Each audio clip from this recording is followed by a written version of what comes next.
Hello students, आज की इस वीडियो में हम डिस्कस करने वाले हैं पेपर कोड BHIC 131, यानी भारत का इतिहास प्राचीन काल से लगभग 300 CE तक। तो स्टूडेंट्स, अगर आप इस पेपर कोड का असाइनमेंट या गेस्ट पेपर परचेज करना चाहते हैं तो आप हमारी वेबसाइट पे विजिट कर सकते हैं। लिंक आपको डिस्क्रिप्शन में दिया गया है। अदरवाइज आप हमारी वेबसाइट को सर्च भी कर सकते हैं। हमारी वेबसाइट है shop.hindustanknowledge.com। यहाँ पे आके आप अपना पेपर कोड आसानी से सर्च कर सकते हैं, असाइनमेंट एंड गेस्ट पेपर को इजीली परचेज कर सकते हैं। स्टूडेंट्स, इस बार हम लेकर आए हैं गेस्ट पेपर में 25 मोस्ट इंपोर्टेंट क्वेश्चन, जिनको आप अपने एग्जाम में कवर कर लेंगे हमारी क्लासेस के साथ।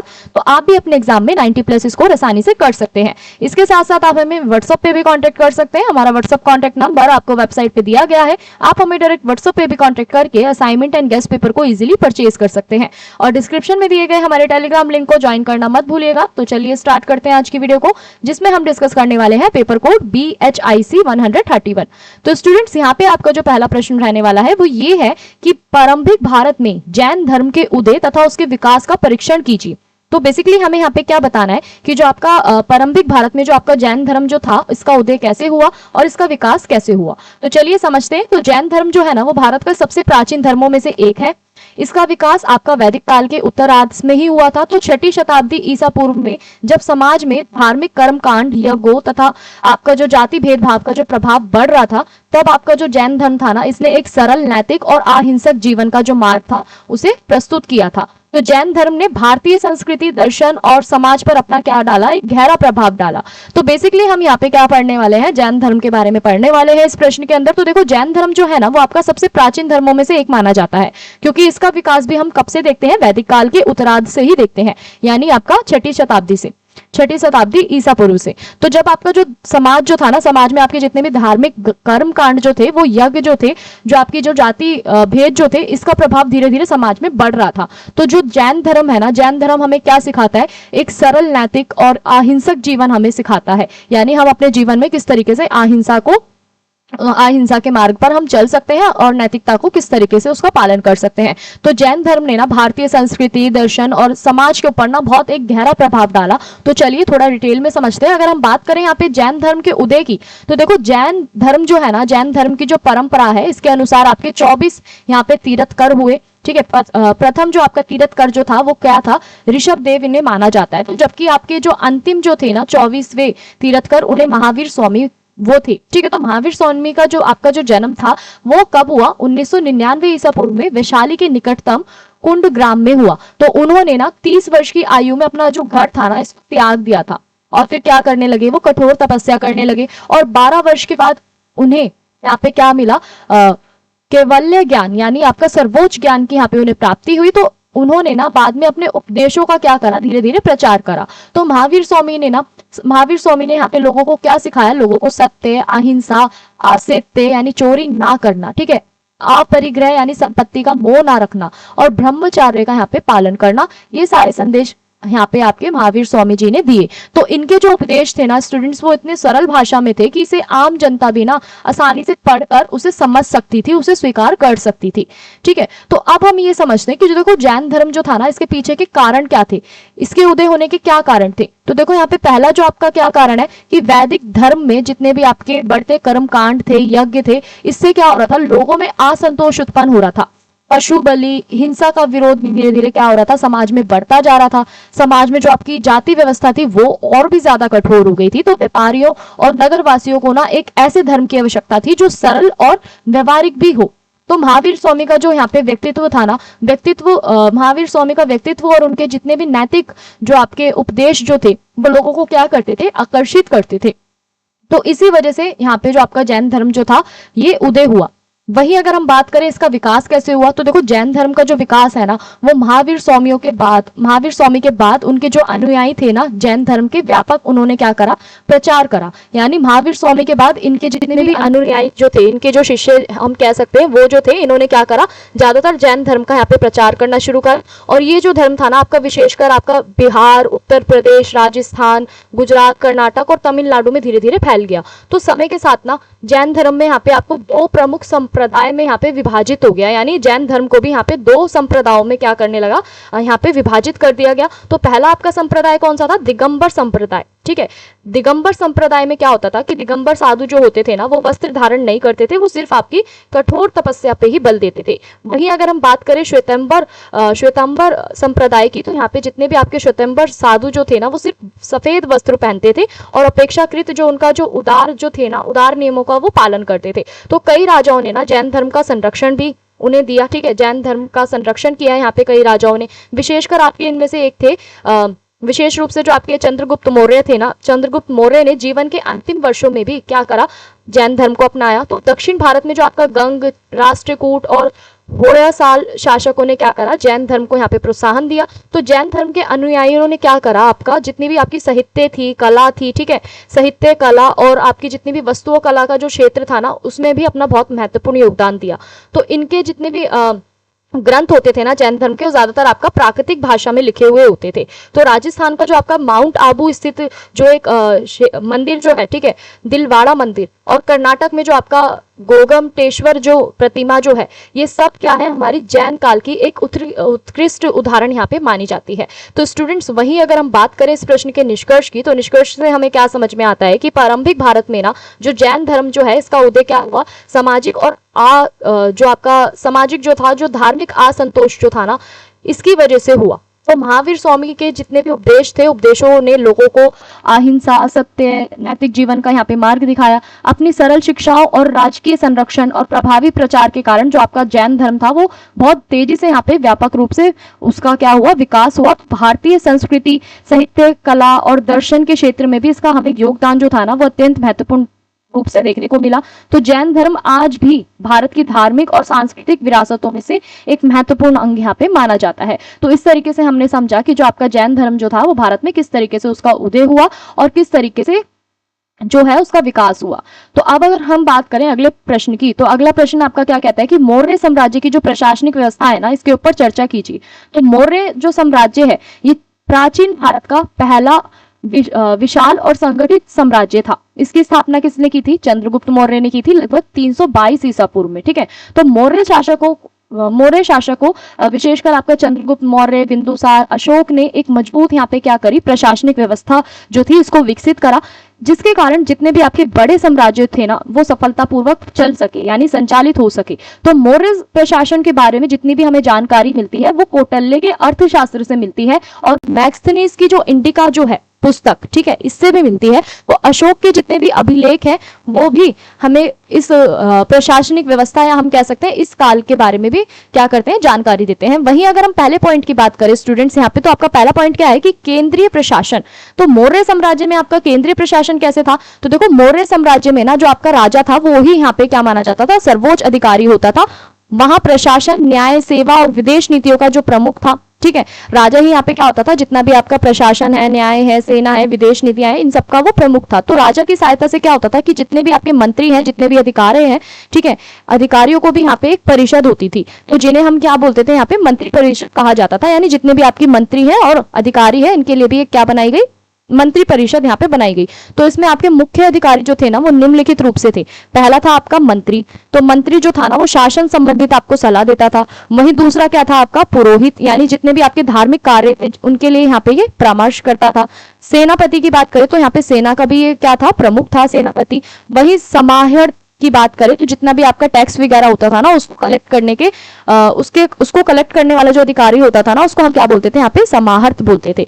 वही सानिध्य दाता की अगर हम बात करें, दाता की, तो यहाँ पे जो आपका कोष का जो भारी होता था, राजकोष का जो भारी होता था, उसे हम सानिध्य दाता बोलते थे। तो राजा इन सारे अधिकारियों के माध्यम से क्या करता था, पूरे साम्राज्य पे अपना एक कंट्रोल रखता था और एक नियंत्रण रखता था, ठीक है। तो वहीं अगर हम बात करें प्रांतीय प्रशासन की, तो प्रांतीय प्रशासन यहाँ पे किस तरीके से था, तो देखो मौर्य साम्राज्य जो था ना, वो बहुत ज्यादा विशाल था, इसलिए कई प्रांतों में से विभाजित किया गया। प्रमुख आपके जो प्रांत जो थे ना, उनमें से एक था आपका तक्षशिला, ठीक है, उज्जैन और स्वर्गगिरी। और तोसाली। ठीक है, तो ये सारे आपके जो थे इनमें प्रांत शामिल थे मौर्य साम्राज्य में। तो प्रांतों का जो शासन था ना वो ज्यादातर राजकुमारों या विश्वसनीय अधिकारियों के द्वारा यहाँ पे चलाया जाता था, जिसे हम कुमार या आर्य पुत्र भी यहाँ पे उसको कहा जाता था। तो केंद्र सरकार के जितने भी आपके निर्देश होते थे ना उसके अनुसार ही यहाँ पे जो आपके कुमार और आर्य पुत्र होते थे वो अपना प्रशासन चलाते थे। तो इस तरीके से वहां पे उस समय की जो प्रांतीय प्रशासन जो था ना वो इस तरीके से था। वही अगला पॉइंट आपका क्या कहता है कि जिला और ग्राम प्रशासन, यानी प्रांतों को आगे जिला और ग्रामों में यहाँ पे क्या किया गया, विभाजित किया गया। यानी आपका जिला का जो प्रशासन था वो विभिन्न अधिकारियों द्वारा यहाँ पे चलाया जाता था। गांव का जो प्रशासन था, ग्राम जो था ना प्रशासन, ग्राम प्रशासन की सबसे छोटी इकाई थी, यानी गांव को यहाँ पे सबसे छोटा इकाई यहाँ पे मानी जाती थी। तो गांव का जो प्रमुख जो होते थे उसको क्या बोलते थे, ग्रामीण यहाँ पे कहा जाता था। ग्रामीण आपका क्या करता था, कर वसूलता था, कानून व्यवस्था और स्थानीय विवाद जितने भी होते थे इसको निपटाने का भी कार्य करता था। तो इस प्रकार की जो यहाँ पे प्रशासन की जो व्यवस्था थी ना वो इस तरीके से यहाँ पे फैली हुई थी। वही अगले पॉइंट की बात करें यहाँ पे तो राजस्व व्यवस्था।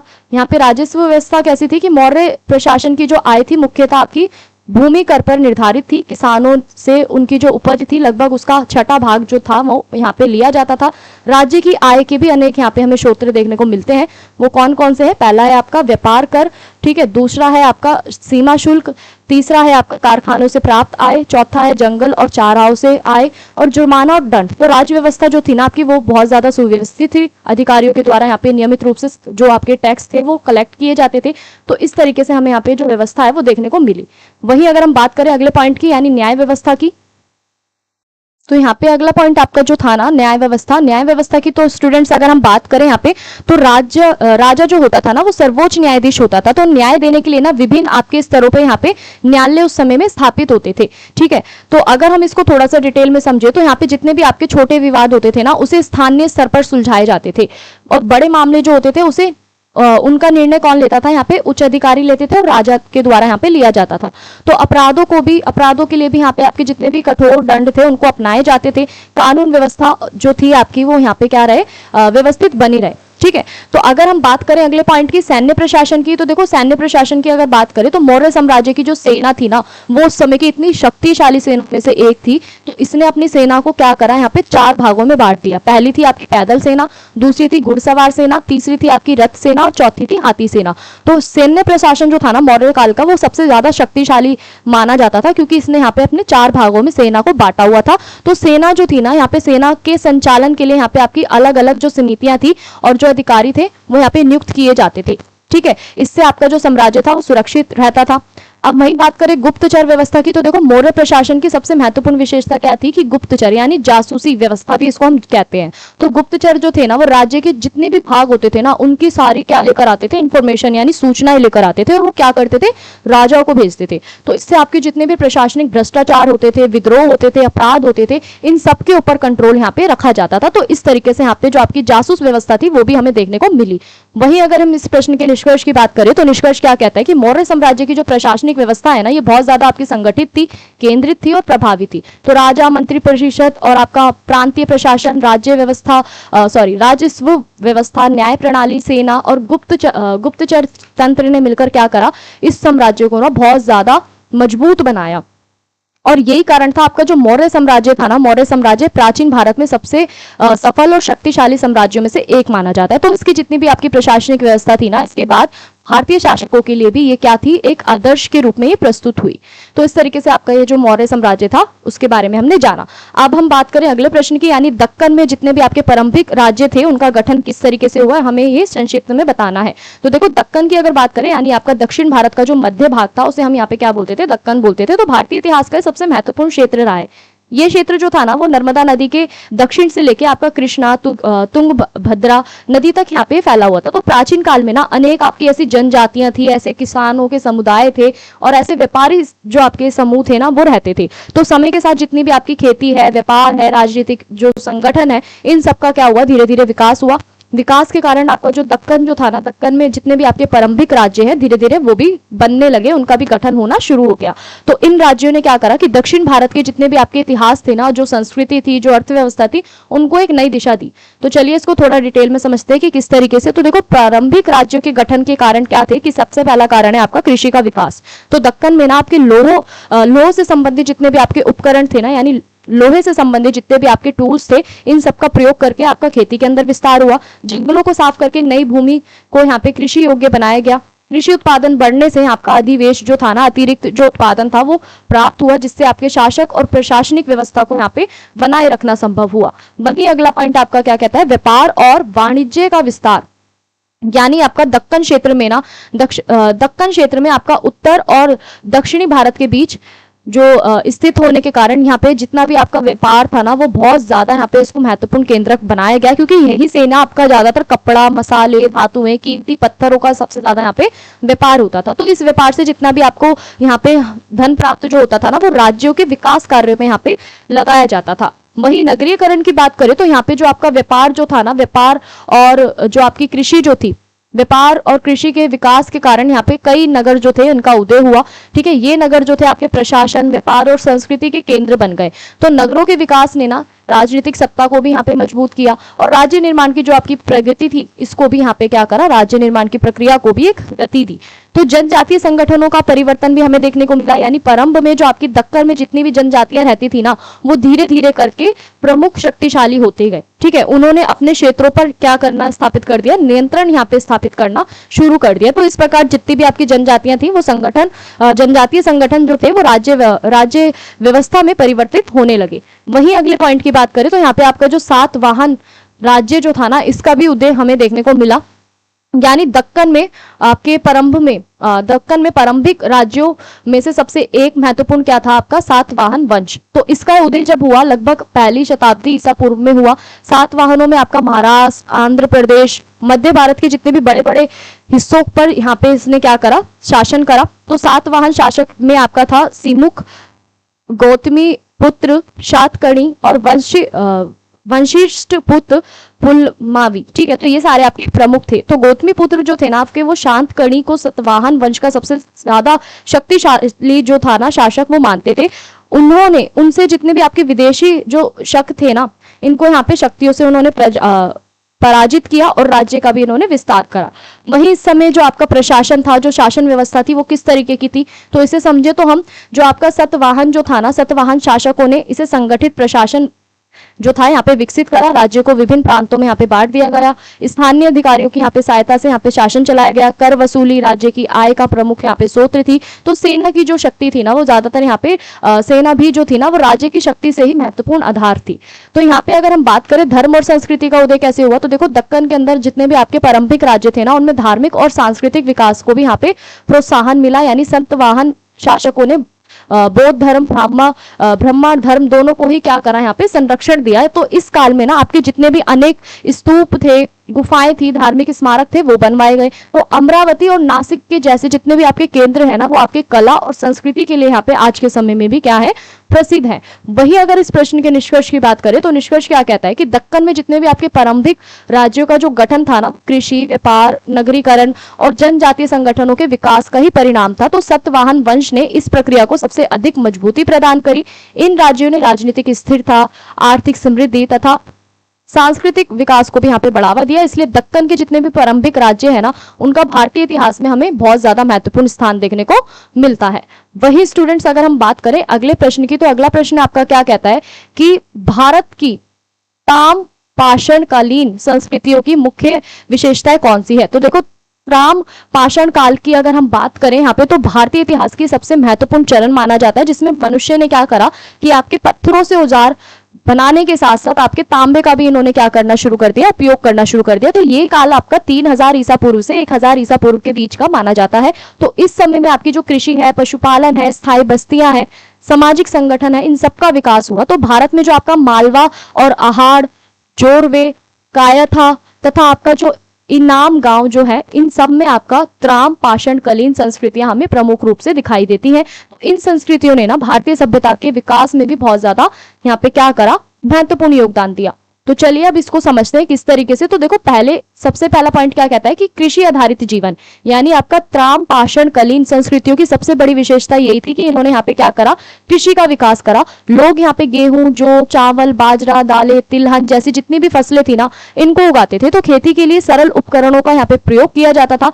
कृषि ने लोगों को यहाँ पे क्या करा, स्थायी जीवन जीने के लिए, या हम कह सकते हैं अपनाने के लिए यहाँ पे उन्होंने सहायता करी। वहीं अगर हम बात करें अगले पॉइंट की, तो अगला पॉइंट क्या कहता है कि पशुपालन का विकास, यानी कृषि के साथ साथ यहाँ पे आपका पशुपालन भी जो है जीवन का महत्वपूर्ण हिस्सा था। लोग यहाँ पे गाय, बैल, भेड़, बकरी, सुअर आदि जैसे पशुओं को पालते थे। तो पशुओं का उपयोग ज्यादातर आपका दूध, मांस, चमड़ा तथा खेती के कार्यों में यहाँ पे करते थे। तो बैलों का उपयोग ना ज्यादातर खेतों को जोतने में और सामान ढोने के लिए यहाँ पे किया जाता था। वहीं बात करें स्थायी बस्तियों के निर्माण की, तो देखो इस काल में ना जितने भी आपके जो लोग थे ना, वो स्थायी गांव में रहने लगे थे। उनके जो घर थे वो मिट्टी, लकड़ी, पत्थर और घास फूस के बन जाते थे। ठीक है, कुछ स्थानों पर आपके जो गोलाकार है, जो आपके आयतकार जो मकान है, वो हमें देखने को मिले। बस्तियां आपकी ज्यादातर यहाँ पे नदियों और जल स्रोतों के पास पाई जाती थी, ताकि आपका जो कृषि से संबंधित और जो दैनिक जीवन से संबंधित जितना भी कार्य है ना, उनके लिए आपके पानी उपलब्ध हो सके। तो इसलिए ये लोग क्या करते थे, अपनी बस्तियों को इस तरीके से बनाते थे कि ज्यादातर ये नदियों के पास ही बनाते थे, जल स्रोतों के पास। ठीक है, वहीं अगले पॉइंट की बात करें तो तांबे और पत्थरों के औजारों का प्रयोग, यानी ताम पाषाण काल की एक प्रमुख विशेषता ये भी थी कि जो आपके तांबे और पत्थर जो थे ना, इन दोनों ही प्रकार के यहाँ पे क्या बनाए जाते थे, औजार बनाए जाते थे, जिनमें आपका जो लोग जो है वो कुल्हाड़ी, चाकू, भाले, तीर की नोक और अन्य उपकरण यहाँ पे बनाते थे। तांबे का उपयोग यहाँ पे बढ़ रहा था, लेकिन जो आपके पत्थर के जो औजार थे ना, वो भी सामान्य रूप से यहाँ पे क्या थे, प्रचलित थे। तो वहीं अगली पॉइंट की बात करें यहाँ पे, तो मिट्टी के बर्तन, जिसे हम यहाँ पे मृदांड भी कहते थे। ठीक है, तो मिट्टी के बर्तन यहाँ पे इस काल की सबसे सुंदर मिट्टी के बर्तनों का भी यहाँ पे निर्माण किया जाता था। लाल और काले रंग के चित्रित बर्तन जो थे विशेष रूप से यहाँ पे प्रसिद्ध थे। तो इन बर्तनों का जो उपयोग है ना, वो भोजन पकाने, संग्रह करने और दैनिक कार्यों के लिए भी किया जाता था। तो बर्तनों पर ज्यादातर आपकी ज्यामितीय आकृतियां हमें देखने को मिलती थी और सजावटी चित्र भी देखने को मिलते थे। तो वहीं इस तरीके से जो था ना, मिट्टी के बर्तनों का उपयोग हमें देखने को मिला त्राम पाषाण काल में। वहीं अगर हम बात करें व्यापार और विनिमय की, ठीक है, तो त्राम पाषाण कालीन में जितने भी आपके समाज में वस्तुएं थी ना, उनका आदान प्रदान होता था। यानी विभिन्न क्षेत्रों के जो लोग थे ना, वो तांबा, मन के, मिट्टी के बर्तन तथा अन्य वस्तुओं का यहाँ पे व्यापार करते थे। इससे विभिन्न संस्कृतियों के बीच जो संपर्क था ना, और जो सांस्कृतिक आदान प्रदान था, वो भी बढ़ रहा था। वहीं अगला पॉइंट आपका क्या कहता है कि धार्मिक विकास और आपका अंतिम संस्कार, यानी लोग यहाँ पे क्या करते थे, लोग प्रकृति तथा उर्वरता, यानी आपका फर्टिलिटी से जुड़ी जितनी भी शक्तियां थी ना, उसको मानते थे, यहाँ पे उसकी पूजा करते थे। मातृ देवी की पूजा के परिणाम भी यहाँ पे हमें देखने को मिले। जितने भी वो मृतकों को दफनाते थे ना, वो भी प्रथा हमें देखने को यहाँ पे मिली। तो कई स्थानों पर ना जितने भी मृतक थे, उनके साथ बर्तन और अन्य वस्तुएं भी यहाँ पे रखी जाती थी, जिससे उनके परलोक संबंधित जो विश्वास था, हमें ये भी पता चलता है। तो इस तरीके से यहाँ पे आपकी धार्मिक मान्यताएं भी और विश्वास भी हमें देखने को मिलता था कि किस तरीके से यहाँ पे वो अंतिम संस्कार करते थे। तो सामाजिक संगठन की यहाँ पे अगर हम बात करें, तो अगला पॉइंट आपका क्या कहता है कि सामाजिक संगठन में यहाँ पे जो आपका त्राम पाषाण कालीन जो था ना समाज, इसमें ज्यादातर हमें अपेक्षाकृत संगठित हमें देखने को मिला। यानी परिवार और समुदाय जो थे, वो सामाजिक जीवन की यहाँ पे प्रमुख इकाई माने जाते थे। ठीक है, कृषि, पशुपालन, शिल्प कार्य, इन सब के आधार पर यहाँ पे क्या होता था, श्रम विभाजित होता था। यानी आपके कार्य जो थे वो डिवाइड होते थे, यानी श्रम विभाजित जो था वो विकसित हो चुका था। इससे सामाजिक और आर्थिक गतिविधियों में भी आपकी वृद्धि हुई। वहीं अगर हम इस प्रश्न के निष्कर्ष की बात करें, तो निष्कर्ष क्या कहता है कि त्राम पाषाण कालीन जो कृषि जो थी ना, इसमें आपकी जितनी भी संस्कृतियां थी, वो भारतीय इतिहास के लिए बहुत ज्यादा महत्वपूर्ण कड़ी मानी गई।